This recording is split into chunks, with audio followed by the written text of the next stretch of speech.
ہر قسم کی حمد و ثنا، کبریائی، بڑائی اور عظمت کے پاک کرے بعد اللہ احکم الحاکمین کے لیے خاص و مختص ہے۔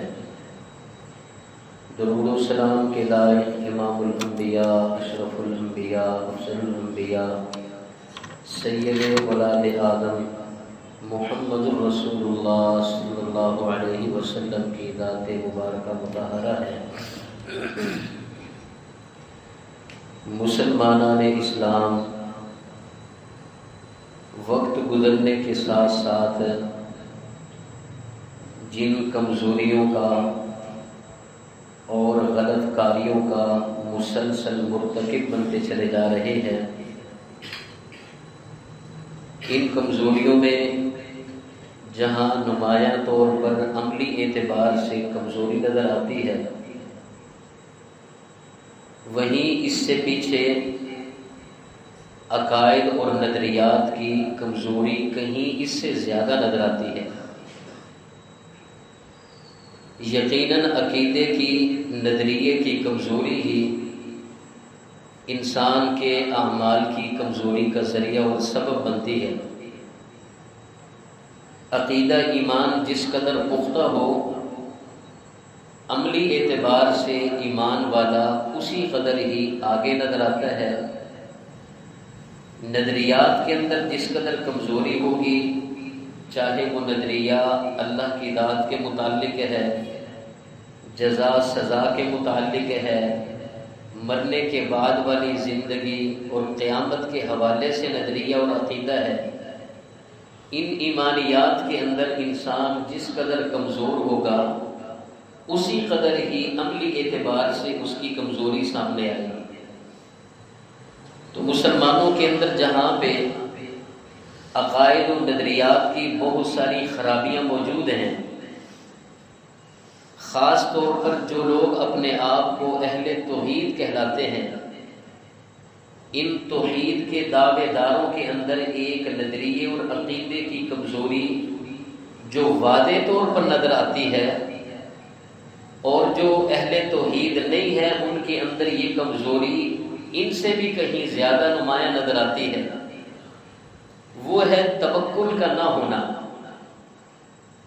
اللہ تبارک و تعالیٰ کی ذات پر اعتماد، بھروسہ اور توکل کا فقدان، خاص طور پر جو اپنے آپ کو اہل توحید کہلاتے ہیں ان کے اندر بھی یہ کمزوری بہت حد تک موجود ہے۔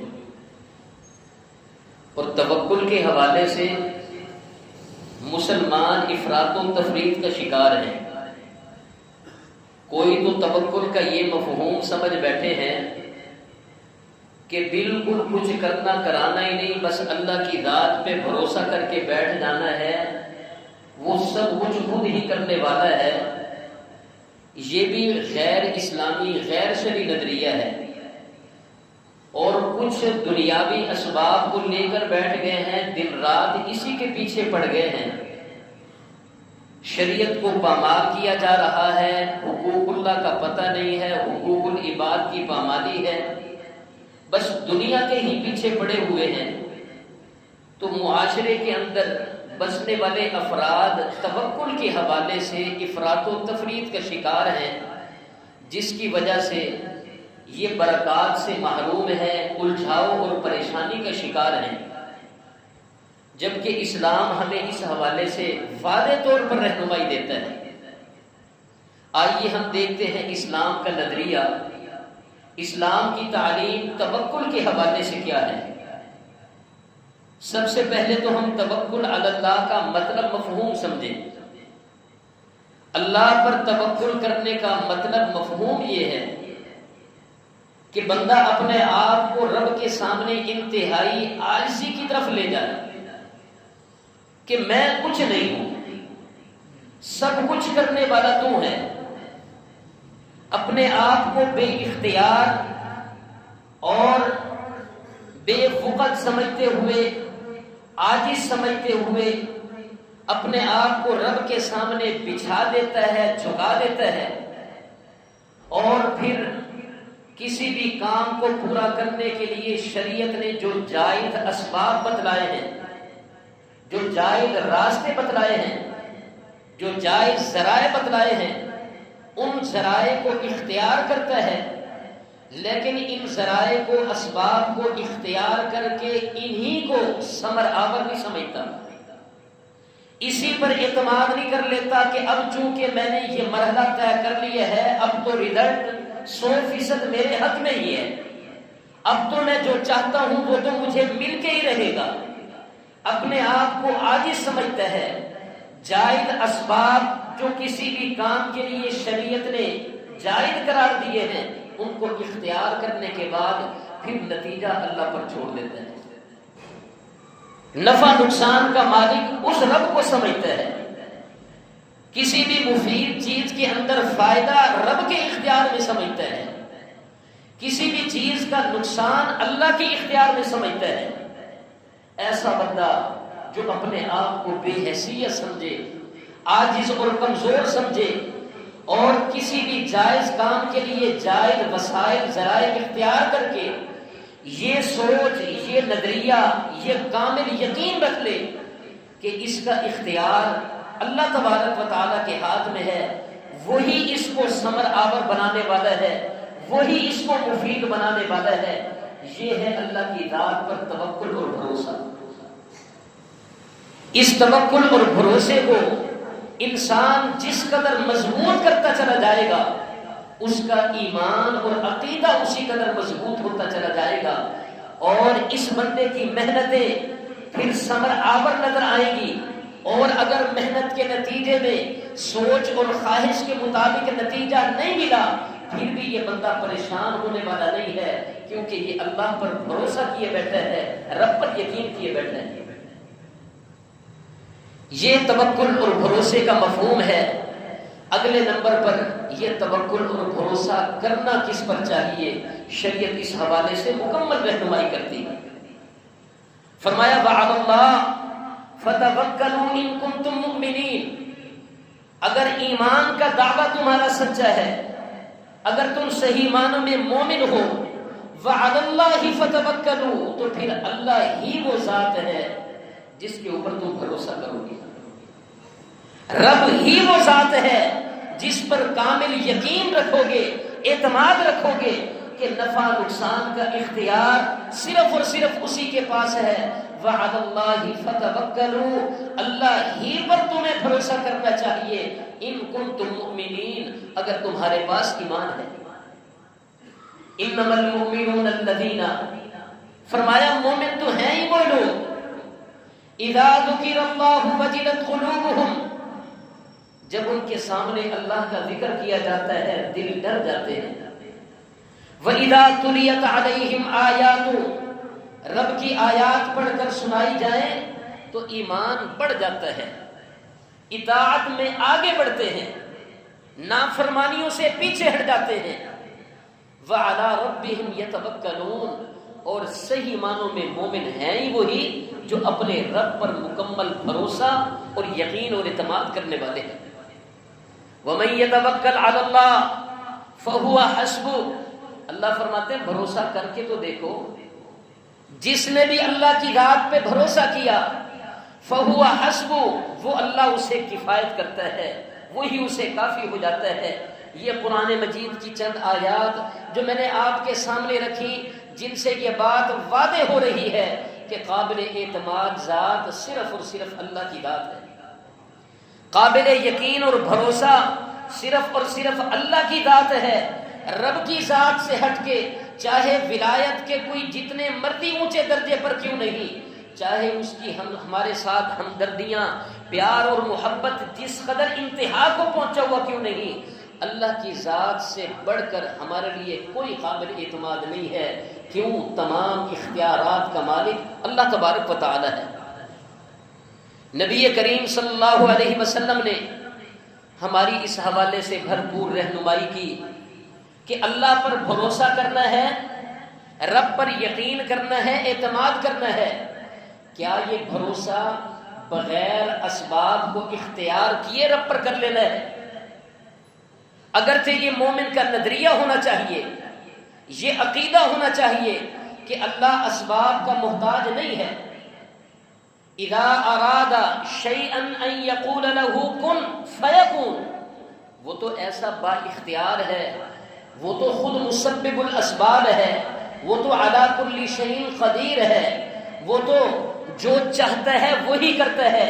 وما تشاءون الا ان یشاء اللہ رب العالمین، چاہتیں تمہاری پوری نہیں ہوتی، چاہے کوئی ادنا درجے کا انسان ہو یا اعلیٰ ترین درجے کا انسان ہو، حتیٰ کہ حضرت حسن و حسین کیوں نہ ہو، حضرت علی کیوں نہ ہو، خود نبی کریم صلی اللہ علیہ وسلم کی ذات اقدس و مقدس کیوں نہ ہو، چاہت فرمایا تمہاری پوری نہیں ہوتی، چاہت میری پوری ہوتی ہے۔ اللہ تعالیٰ کی ذات با اختیار ذات ہے، وہ اپنی چاہتوں کو پورا کرنے پر مکمل قدرت رکھنے والا ہے، اس کے مقابلے میں کوئی ہستی ایسی نہیں ہے جو اپنی چاہتوں کو مکمل کر سکے۔ ہاں، اپنی چاہتیں رب کے سامنے رکھ سکتے ہیں، رب اپنی حکمت والی دانائی والی آنکھ سے دیکھ کر رب یہ سمجھے گا، رب یہ فیصلہ کرے گا اس کی چاہت کو پورا کرنا ہے یا نہیں کرنا۔ جہاں اللہ چاہے گا وہاں چاہت پوری ہوگی، جہاں رب نہیں چاہے گا چاہے پوری کائنات اس چاہت کو پورا کرنے والی ہو، پورا نہیں کر سکتی۔ نبی کریم صلی اللہ علیہ وسلم کی ہستی سے بڑھ کر کون ولایت کے اعلیٰ درجے پر ہو سکتا ہے، کون رب کا محبوب ہو سکتا ہے، کون اوصاف حمیدہ کا خوبیوں کا حامل ہو سکتا ہے۔ نبی علیہ السلام سے بڑھ کر ہمارا یہ عقیدہ ہے، رب کی مخلوق میں اللہ نے کوئی ایسی ہستی بنائی نہیں جو ہمارے نبی کریم صلی اللہ علیہ وسلم کے ساتھ خوبیوں کے اندر، کمالات کے اندر، اوصاف حمیدہ کے اندر، ولایت کے اندر، تقوی اور خشیت کے معیار کے اندر ہمارے نبی کا کوئی مقابلہ کر سکے، کوئی برابر کا ہو۔ ہم برابر کبھی نہیں سمجھتے، آپ سے بڑھ کر کیسے سمجھ سکتے ہیں؟ سب سے اعلیٰ ترین ذات اگر کوئی ہے تو وہ اللہ کی ذات ہے۔ رب کے بعد اس کی مخلوق کے اندر سب سے اونچے درجے پر اگر کوئی فائد ہے، ہر اعتبار سے، ہر لحاظ سے، وہ میرے اور آپ کے پیغمبر، وہ خاتم الرسل، وہ تاج الرسل، خاتم النبیین، امام الانبیاء، محمد الرسول اللہ صلی اللہ علیہ وسلم کی ہستی ہیں۔ اور آپ اعلیٰ ترین ہونے کے باوجود بھی یہ اختیار نہیں رکھتے تھے کہ جو چاہیں آپ وہ کر سکیں۔ جن کا یہ نظریہ ہے کہ آپ مختار کل ہیں، جو چاہیں وہ کر سکتے ہیں، لوگوں کو مشکلات سے نجات دلا سکتے ہیں، پریشانیاں دور کر سکتے ہیں، مدد کے لیے پہنچ سکتے ہیں، مشکل کشائی حاجت روائی کر سکتے ہیں، میں کہتا ہوں دوسرے تیسرے ولیوں کو اپنی جگہ چھوڑو، کائنات کا سب سے بڑا ولی محمد الرسول اللہ صلی اللہ علیہ وسلم کی یہ کیفیت ہے کہ آپ اگر مختار کل ہوتے، آپ کے پاس اگر اختیارات ہوتے، اللہ کی قسم کون ایسا مومن بندہ ہے جو اس بات کو نہ سمجھتا ہو؟ کیا نبی کریم صلی اللہ علیہ وسلم کی یہ چاہت نہیں تھی کہ پوری دنیا میں کوئی ایک بھی بندہ بے ایمان اور کافر نہ رہے؟ کیا یہ چاہت تھی یا نہ تھی؟ اور یہ چاہت اس قدر آپ کے اوپر سوار تھی کہ آپ نے نہ اپنوں کا خیال کیا، نہ پرایوں کا فرق سامنے رکھا، نہ دن کی جناب معمولات کو دیکھا، نہ رات کی آرام کی گھڑیوں کو دیکھا، نہ آپ نے لوگوں کے تیور کا خیال کیا، نہ ظالم کے ظلم کو دیکھا، نہ محبت کرنے والے کے پیار اور محبت کے اندر گرفتار ہو کر اپنے مشن سے بعد آئے۔ نبی کریم صلی اللہ علیہ وسلم پر یہ جذبہ اس قدر سوار تھا، آپ چاہتے یہ تھے کہ کوئی ایک بھی بندہ دنیا کے اندر بے ایمان کافر رہ کر اللہ کی جہنم کا، اللہ کے عذابوں کا حقدار نہ بنے۔ سب سے بڑی چاہت تھی۔ یہی چاہت لے کر مکہ کے اندر گلیوں میں گھومے، ایک ایک بندے کے سامنے دعوت کو پیش کیا اور ظالموں کے رد عمل کو، ریئیکشن کو برداشت کیا۔ اصحاب رسول نے مظلومیت کی زندگی گزاری، خود نبی علیہ السلام کے لیے بائیکاٹ کیے گئے، سوشل بائیکاٹ کیا گیا، خاندان الگ ہو گیا، رشتہ داروں نے منہ موڑ لیا۔ ابو لہب جیسا پیار و محبت کرنے والا چچا دشمنیوں پر، بددعاؤں پر اتر آیا۔ نبی علیہ السلام کے مقابلے میں میدان جنگ سجائے گئے۔ آپ کے ساتھیوں کا مکہ کے اندر رہنا دوبر کر دیا گیا، ہجرت حبشہ پر مجبور کیا، ہجرت مدینہ پر مجبور کیا۔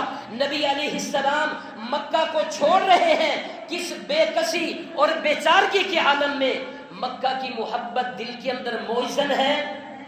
بیت اللہ کو دیکھ رہے ہیں, مکہ کو دیکھ رہے ہیں اور خطاب کر کے کہہ رہے ہیں اے مکہ تجھے چھوڑنے کا دل تو نہیں کرتا, لیکن تیرے رہنے والوں نے میرا جینا دوبر کر دیا, مجھے نکلنے پر مجبور کر دیا. اس قدر مجبور ہو کر نبی علیہ السلام مکہ سے باہر نکلے. میدان بدر سجایا, احد سجایا, احزاب کا معرکہ ہوا, یہ ساری جنگیں ہوئیں. طائف کے میدان میں پہنچے, ان لوگوں کو دعوت دی, مظلومیت کا نشان بنے, ظالموں کے ظلم و ستم کا نشان بنے. حتیٰ کہ پہاڑوں کا فرشتہ اتر آیا اور کہنے لگا اگر آپ کہیں تو طائف کی بستی میں رہنے والے ان دو پہاڑوں کے درمیان رہنے والوں کو میں پہاڑوں میں کچل کے رکھ دوں, ہمیشہ کے لیے ختم کر کے رکھ دوں. اس قدر مظلومیت کا نشانہ بنے ہوئے تھے. چاہت کیا تھی کہ یہ لوگ مسلمان ہو جائیں, مومن بن جائیں. یارو منہ کھولتے ہوئے کچھ سوچ تو لینا چاہیے. نبی مختار کل ہیں, با اختیار ہیں, جو چاہیں وہ کر سکتے ہیں, اور کر یہ بھی نہ سکے کہ طائف والوں کو مسلمان ہی کر دیتے, پتھر مارنے والوں کا ہاتھ ہی پکڑ لیتے, پڑنے والے پتھروں کو روک لیتے, بہنے والے خون کو روک لیتے, میدان بدر نہ سجنے دیتے, احد و عذاب کا معرکہ نہ بپا ہونے دیتے, اپنے اختیارات کو استعمال کرتے ہوئے سارے لوگوں کو مسلمان کر دیتے. جبکہ یہاں مریدوں کی یہ کیفیت ہے, پیروں فقیروں کی یہ کیفیت ہے. کہتے ہیں جی دائیں طرف منہ پھیرا تو سارے حافظ قرآن بن گئے, بائیں طرف منہ پھیرا تو سارے نادرہ خان بن گئے. یہاں نبی کے مریدوں کے اندر اتنا کمال ہے اور خود نبی کے اندر یہ کمال اور اوصاف نہ تھے کہ آپ لوگوں کو اس انداز سے مسلمان کر دیتے اور ایمان کی دولت سے مالا مال کر دیتے. خود اپنے چچا, پیار محبت کرنے والے, وفاداری اور جانثاری کرنے والے چچا ابو طالب کے سامنے بیٹھے ہیں, نبی کریم صلی اللہ علیہ وسلم کلمہ پڑھا رہے ہیں, ایمان سمجھا رہے ہیں, لیکن ابو طالب اپنی زندگی کی آخری گھڑیوں کے اندر بھی ایمان سے انکاری ہے اور اپنے آباء و اجداد کے دین پر اپنی جان دے دیتا ہے. نبی علیہ السلام افسردہ ہیں, غمگین ہیں, فکر دامن گیر ہے, آپ کے چہرے پر ملال پریشانی ہے. اللہ تبارک و تعالی نے وحی نازل کر دی, انک لا تہدی من احببت ولکن اللہ یہدی من یشاء.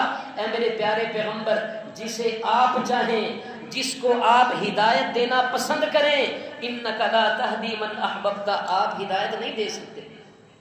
ولکن اللہ یہدی من یشاء, ہدایت اللہ تبارک و تعالی کی ذات دینے والی ہے. نظریہ عقیدہ سمجھا دیا کہ مختار کل کائنات میں کوئی نہیں ہے, نبی بھی اختیار رکھنے والا نہیں ہے, اللہ تبارک و تعالیٰ کی وہ ذات ہے جو سارے اختیارات کی مالک ہے. تو محترم بھائیوں, یہ عقیدہ رکھنا, نظریہ رکھنا اللہ اسباب کا محتاج ہے, یہ غلط ہے. بغیر اسباب کے بھی وہ کام کر سکتا ہے, لیکن اس نے ہمیں سبق کیا دیا؟ ہمیں سبق یہ دیا ہے کہ تم نے پہلے جائز اسباب اختیار کرنے ہیں اور اس کے بعد اللہ کی ذات پہ بھروسہ کرنا ہے. نبی علیہ السلام کا وعدہ فرمان جو اس نظریے عقیدے کو درست کرتا ہے, جو لوگ آج ہاتھ پہ ہاتھ دھرے بیٹھے ہیں اللہ پر بھروسہ کر کے کہ رب ہی سب کچھ کرنے والا ہے, کرنے کرانے کی کوئی ضرورت ہی نہیں ہے. جائز اسباب اختیار کرنا یہ شریعت کا حکم ہے. پہلے نمبر پہ یہ کام کرنا ہے, پھر اللہ کی ذات پہ بھروسہ کرنا ہے, اور پھر نتائج رب کی ذات پر چھوڑنے ہیں, اپنے اختیار کیے ہوئے اسباب پر نہیں چھوڑنے. نبی علیہ السلام کے پاس ایک صحابی آئے, کہنے لگے اللہ کے رسول صلی اللہ علیہ وسلم, میں اپنے جانور کو اعقلها واتوکل او اطلقها اتوکل, کیا میں جانور کو بغیر باندھے آزاد چھوڑ کر اللہ پر بھروسہ کروں یا اس کا گھٹنا باندھوں, رسی باندھ کے پھر اللہ پر بھروسہ کروں؟ آپ نے کیا فرمایا؟ اعقلها وتوکل, پہلے اس کا گھٹنا باندھ, پہلے اس کو رسی باندھ, یہ جائز سبب اختیار کر, اور اس کے بعد وتوکل, اللہ کی ذات پر بھروسہ کر. نبی کریم صلی اللہ علیہ وسلم نے اپنے اس فرمان کے اندر بالکل بات واضح کر دی کہ کوئی بھی معاملہ ہو اس کے لیے جائز اسباب ضرور اختیار کرنے ہیں. جائز اسباب اختیار کرنے کے بعد پھر اللہ کی ذات پر بھروسہ کرنا ہے۔ جانور کی اگر آپ نے ٹانگ اور پاؤں باندھ لیا، یہ باندھ کر آپ مت سوچیں کہ اب بالکل یہ جانور محفوظ و مامون ہے، اب کہیں نہیں جا سکتا۔ ذریعہ ضرور اختیار کریں، سبب ضرور اختیار کریں، لیکن بھروسہ اللہ کی ذات پر رکھنا ہے کہ میں نے اپنی طرف سے تو یہ کام کر دیا، اب یہ اللہ تیرے سپرد ہے، تو ہی اس کی حفاظت کرنے والا ہے۔ ایسا بندہ اپنے ایمان کے کمال کا اظہار کر رہا ہوتا ہے۔ تو محترم بھائیوں، یہ جائز ذرائع اختیار کرنا یہ شریعت کے خلاف نہیں ہے، بلکہ یہ شریعت کا حکم ہے۔ یہی انبیاء کی سیرت ہے، یہی اصحاب محمد صلی اللہ علیہ وسلم کی سیرت ہے، یہی آپ کا پیغام ہے۔ کیا ہوا؟ حضرت ایوب علیہ السلام 20 سال بیمار رہے، تکلیف کے اندر مبتلا رہے، اللہ تبارک و تعالی سے دعائیں کرتے رہے۔ رب چاہتا تو بغیر ذریعے کے، بغیر سبب کے اللہ تعالیٰ شفا سے ہمکنار کر سکتا تھا، شفا یاب کر سکتا تھا، لیکن اللہ نے عقیدہ سمجھایا، طریقہ کار سمجھایا۔ کیا فرمایا؟ ارکض برجلک ھذا مغتسل بارد وشراب، فرمایا اپنی ایڑیاں مارو، اپنے پاؤں مارو زمین پر۔ حضرت ایوب علیہ السلام جو بیماری کے مسلسل حملہ آور ہونے کی وجہ سے نکاہت کا شکار ہیں، کمزوری کا شکار ہیں، پاؤں کے اندر، جسم کے اندر زیادہ سکت نہیں ہے، لیکن اللہ نے کیا فرمایا؟ یہ کمزور سا سبب جو تم اختیار کر سکتے ہو اسے اختیار کرو، آگے پھر میری قدرت کے کرشمے دیکھو۔ ارکض برجلک ھذا مغتسل بارد وشراب، فرمایا اپنی ایڑیاں تو مارو، پاؤں تو مارو۔ زمین پر پاؤں مارا، اللہ تعالیٰ نے زمین سے ایسا آب شفا نکال دیا، فرمایا یہ وہ آب شفا ہے جس کو پیو گے اندرونی ساری بیماریاں ختم ہو جائیں گی، نہاؤ گے تو بیرونی ساری بیماریاں ختم ہو جائیں گی۔ ھذا مغتسل بارد وشراب، اللہ تبارک و تعالی نے شفا سے ہمکنار کیا۔ 20 سال بیماریوں کے بعد طریقہ کیا بتلایا کہ اپنے پاؤں رگڑو، سبب اختیار کرو، جو تم اختیار کر سکتے ہو۔ اس کے بعد اللہ تعالی نے نتیجہ دکھایا۔ اسی طرح حضرت مریم کنواری ہیں، شادی نہیں ہوئی، رب کی طرف سے فرشتے نے آ کے پیغام دیا کہ آپ بچے کی ماں بننے والی ہیں۔ حیران و پریشان، اپنے رشتہ داروں سے، باقیوں سے دور تنہائی میں رہنے لگی، حتیٰ کہ بچے کی پیدائش کا مرحلہ آ گیا، بچہ پیدا ہو گیا۔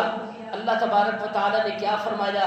اب تجھے خوراک کی، طاقت کی ضرورت ہے، قرب و جوار میں کوئی نہیں ہے، اور اللہ تعالیٰ نے پردہ داری کا بھی خیال کیا، حیا کا بھی خیال کرتے ہوئے فرمایا وَهُزِّي إِلَيْكِ بِجِذْعِ النَّخْلَةِ تُسَاقِطْ عَلَيْكِ رُطَبًا جَنِيًّا، اے مریم پریشان ہونے کی ضرورت نہیں۔ عمومی طور پہ پیدائش کے وقت مائیں جناب حلوے تیار کر کے لے آتی ہیں، پنجیریاں تیار کر کے کھلاتی ہیں۔ رب نے اس موقع کی نزاکت کے مطابق حضرت مریم کو حکم دیا، پریشان ہونے کی بات نہیں ہے، یہ جو کھجور کا خشک درخت نظر آتا ہے اس کے تنے کو تھوڑا سا ہلاؤ تو صحیح۔ وَهُزِّي إِلَيْكِ بِجِذْعِ النَّخْلَةِ، صنف نازک ہے، کمزور ذات ہے، مضبوط تنا ہے کھجور کا، مرد بھی پکڑ کے ہلائے تو شاید نہ ہلے۔ اللہ نے فرمایا یہ سبب تو اختیار کرو۔ ہزی الیک بجذع النخلہ تساقط علیک رطبا جنیا، اس کو ہلاؤ، اس کھجور سے تازہ پھل، تازہ کھجوریں تیرے لیے گرے گی، وہ کھجوریں استعمال کرو، اللہ طاقتیں بحال کر دے گا۔ وہزی الیک بجذع النخلہ تساقط علیک رطبا جنیا فکلی وشربی، اور پانی بھی پیو، کھجوریں کھاؤ، اللہ تعالیٰ ساری کمزوریاں تمہاری دور کر دے گا۔ یہ قرآن مجید کی دو مثالیں میں نے آپ کے سامنے رکھی۔ رب چاہتے تو حضرت مریم کے سامنے وہ کھجوریں تر و تازہ برتن کے اندر سامنے آ جاتی، لیکن اللہ نے مناسب سبب اختیار کرنے کا حکم دیا۔ اپنی طرف سے کچھ حرکت کرو جو تم کر سکتے ہو، اس کے بعد نتائج اللہ کی ذات پر چھوڑو، اللہ تبارک و تعالیٰ تمہاری بھرپور انداز سے مدد کرنے والا ہے۔ تو محترم بھائیوں، نبی کریم صلی اللہ علیہ وسلم کا وہ فرمان اور قرآن مجید کی یہ جو دو مثالیں آپ کے سامنے رکھی ہیں، یہ ہمارے نظریے کو، عقیدے کو درست کرنے کے لیے کافی ہیں کہ اللہ کی ذات پر بھروسہ کرنے کا مطلب یہ نہیں ہے کہ آپ ہاتھ پہ ہاتھ رکھ کے بیٹھ جائیں۔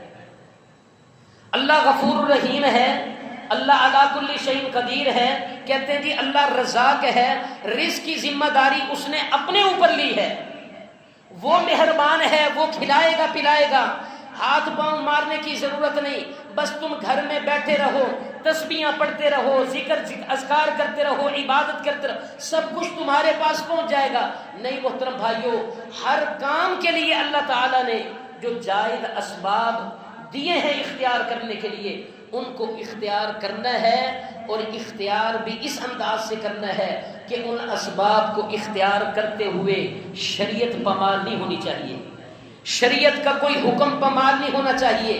جیسا کہ بعض نادان کہتے ہیں جی نماز کا کہا جا بھائی نماز پڑھنے کے لیے آ جاؤ، کہتے ہیں جی بیوی بچوں کے لیے حلال رزق کما رہے ہیں، یہ اس سے بڑی عبادت ہے، ہم کسی کا حق نہیں کھاتے، خون پسینے کی کمائی اپنے بچوں کو کھلاتے ہیں، رزق حلال کا نوالا ان کو دیتے ہیں، یہ نمازوں سے بڑی عبادت ہے۔ اس طرح کے اسباب اختیار نہیں کرنے کہ ایک جائز کام کرتے ہوئے، جائز سبب اختیار کرتے ہوئے دوسری طرف آپ فرائض کو، شریعت کو نظر انداز کر دیں۔ جائز اسباب ضرور اختیار کریں لیکن شریعت پامال نہیں ہونی چاہیے۔ پھر انہی جائز اسباب کو اختیار کرتے ہوئے اللہ کی ذات پر بھروسہ رکھیں۔ اذان کا ٹائم ہوا، حی علی الصلاۃ حی علی الفلاح کی آواز آئی، اس سے پہلے آپ نے دکان کو ٹائم دیا، اس آواز کو سننے کے بعد آپ رب کے گھر کی طرف آئے، فوز و فلاح کی طرف آئے، اور پھر نماز کی ادائیگی کے بعد پھر اپنی دکان پر جا کر ٹائم دیا، یہ جائز سبب ہے۔ اس کو اختیار کرنے سے آپ اللہ کی ذات پر مکمل بھروسہ رکھیں کہ وہ مہنگائی کے طوفانوں کے اندر بھی میرا اتنا ٹائم دینا کافی کر دے گا، اس رزق کے اندر برکت ڈال دے گا۔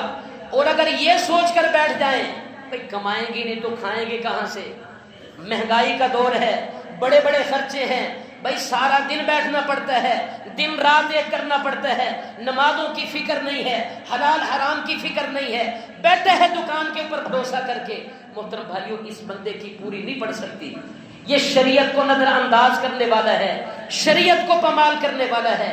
جائز سبب اختیار کرنے کے بعد شریعت کو نظر انداز کیے بغیر آپ جب اللہ کی ذات پر بھروسہ رکھیں گے، اللہ کافی اور شافی ہو جائے گا، اسی تھوڑی کے اندر ہی اللہ تبارک و تعالیٰ برکت ڈالنے والا ہے۔ تو ایک لطیفہ، حقیقت پتہ نہیں اس کے اندر ہے یا نہیں، لیکن بات سمجھانے کے لیے بڑا زبردست۔ جو لوگ کہتے ہیں نا جی بس اللہ کی ذات پر بھروسہ کر کے بیٹھ جانا چاہیے، وہی کھلائے گا وہی پلائے گا، یہی غلط سوچ کہتے ہیں ایک بندے کے اندر تھی، وہ نہ کماتا نہ محنت مزدوری کرتا، کہتا ہے اللہ نے اپنے ذمہ رزق لیا ہے، وما من دابۃ فی الارض الا علی اللہ رزقها، اللہ نے ہر جاندار کا رزق اپنے ذمہ لیا ہے۔ محنت سے بالکل دور نہر کے کنارے پر جا کر بیٹھ جاتا۔ اس نے ایک دن کیا دیکھا، روٹی کسی لکڑی کے اوپر تیرتی ہوئی نہر میں آ رہی ہے، وہ روٹی اٹھا کے اس نے کھا لی، یقین اس کا پختہ ہو گیا کہ واقعی اللہ تعالیٰ رزاق ہے، وہ رزق پہنچاتا ہے بندے کو، محنت کرے یا نہ کرے۔ 2-4 دن روٹی اسی طرح استعمال کرنے کے بعد ایک دن خیال آیا کہ میں جا کے دیکھوں تو صحیح یہ روٹی نہر میں ڈالتا کون ہے اور ڈالتا کس وجہ سے ہے۔ پیچھے جا کر جب دیکھا تو ایک خاتون لکڑی کے اوپر روٹی رکھ کے نہر کے اندر ڈال رہی ہے۔ جا کے اس سے بات کی کہ معاملہ کیا ہے، یہ روزانہ تو روٹی نہر کے اندر ڈالتی ہے اور میں بھی اس طرح اٹھا کے استعمال کر لیتا ہوں، آخر وجہ کیا ہے، کیوں ڈالتی ہے اسے؟ وہ کہنے لگی کہ میرا خامد وہ بیمار ہے، اس کے سر میں ناسور ہے، پھوڑا ہے، حکیم نے یہ تجویز دی ہے کہ روٹی گرم گرم اس کے سر پہ باندھا کرو اور باندھنے کے بعد کچھ عرصہ اس طرح کرو تو یہ آپ کا زخم جو ہے ناسور ٹھیک ہو جائے گا۔ تو روٹی جب ٹھنڈی ہو جاتی ہے میں اتارنے کے بعد ضائع کرنے کی بجائے نہر میں ڈال دیتی ہوں کہ آبی مخلوق کھا لے گی۔ یہ بات سننے کے بعد میں نے پہلے عرض کی ہے کہ واقعہ پتہ نہیں حاصل ہے یا نہیں، لیکن بات سمجھانے کے لیے زبردست مثال ہے۔ یہ بات سننے کے بعد اس کے دل میں یہ بات بیٹھ گئی کہ اللہ تعالیٰ رزاق تو ہے، کھلاتا تو ہے بغیر محنت کے، لیکن بغیر محنت کے جو رزق آتا ہے نا وہ خون اور پیٹ والا رزق ہوتا ہے، وہ صاف شفاف رزق نہیں ہوتا۔ تو اللہ تبارک و تعالی نے ہمیں جائز اسباب ضرور اختیار کرنے کا حکم دیا۔ اگر بغیر اسباب اختیار کیے بیٹھیں گے ضرور اس کے اندر نکاحتیں، قباحتیں، خامیاں، خرابیاں موجود ہوں گی، ضرور کہیں نہ کہیں کسی کی حق تلفی ہوگی، پریشانی کے معاملات ہوں گے، خیر و برکت سے دوری ہوگی۔ آپ جائز اسباب اختیار کریں اور اس کے بعد اللہ کی ذات پر بھروسہ کریں۔ اللہ تبارک و تعالی اپنے بندوں کے اعتماد کو خراب نہیں کرتا۔ اس حوالے سے اللہ پر بندہ توکل کرے، بھروسہ کرے، جائز اسباب اختیار کرتے ہوئے انسان کی زندگی پر اس بھروسے کے کیا کیا اثرات مرتب ہوتے ہیں، کچھ مثالیں جو اس خطبے میں بیان کر سکتا ہوں میں آپ کے سامنے رکھتا ہوں۔ انشاءاللہ بقیہ باتیں اگلے خطبے کے اندر۔ اللہ تبارک و تعالیٰ کی ذات پر بندہ جب بھروسہ کرتا ہے تو اس کا سب سے بڑا فائدہ یہ حاصل ہوتا ہے کہ بندہ اللہ کا محبوب بن جاتا ہے، کیونکہ یہ توکل یہ ایمان کا بنیادی حصہ ہے۔ جس قدر توکل کے اندر بندہ آگے ہے، اعلیٰ معیار رکھتا ہے، اس بندے کا ایمان اتنا زیادہ پختہ ہے۔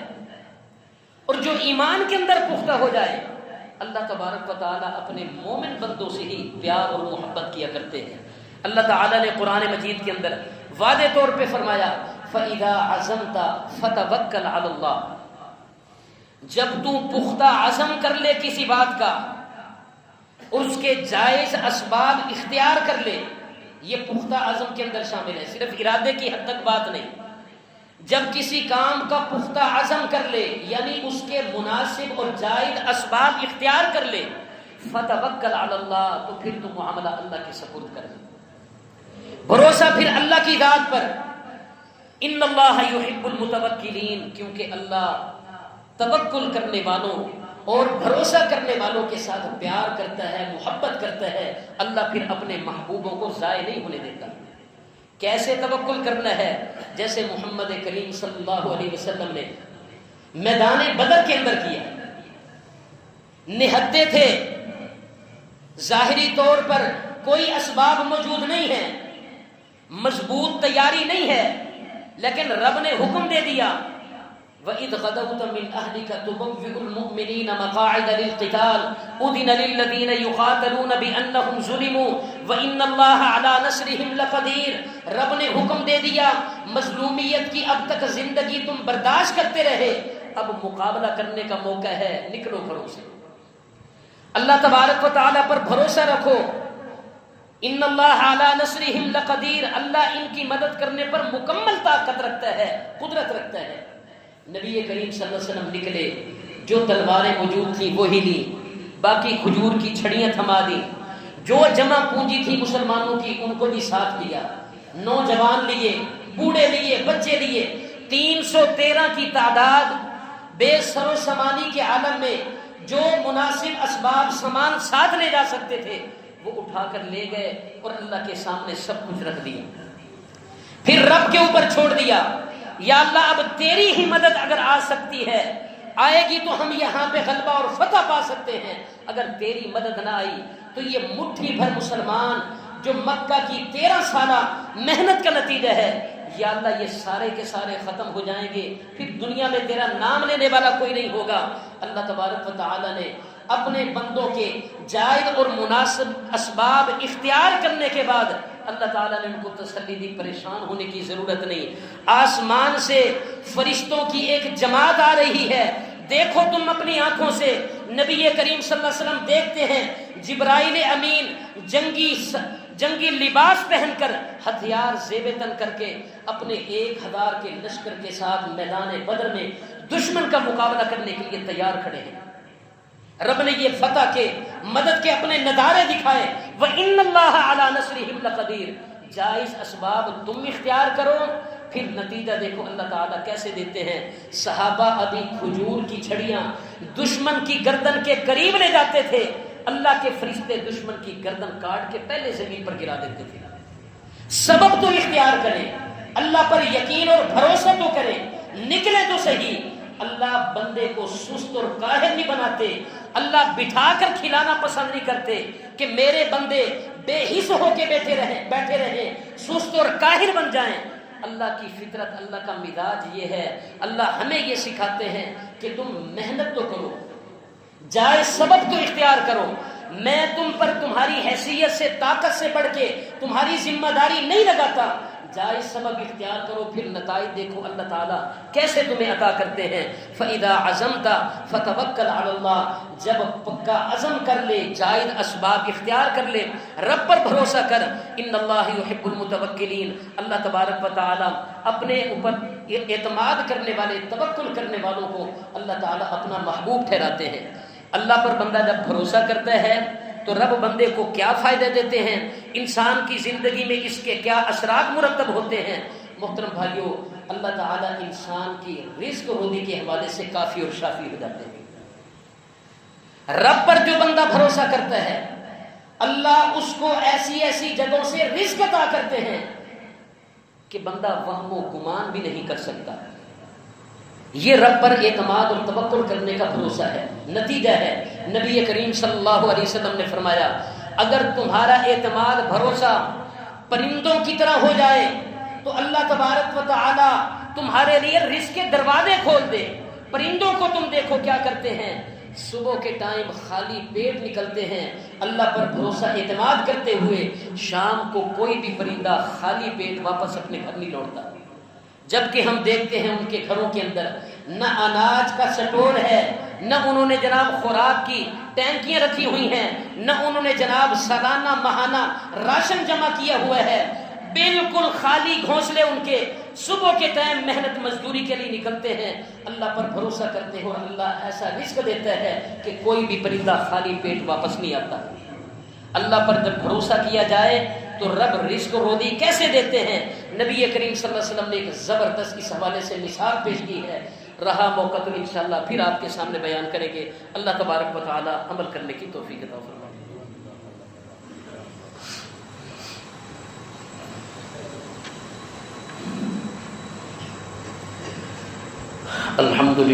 الحمدللہ وکفا والصلاة والسلام علی من لا نبی بعد.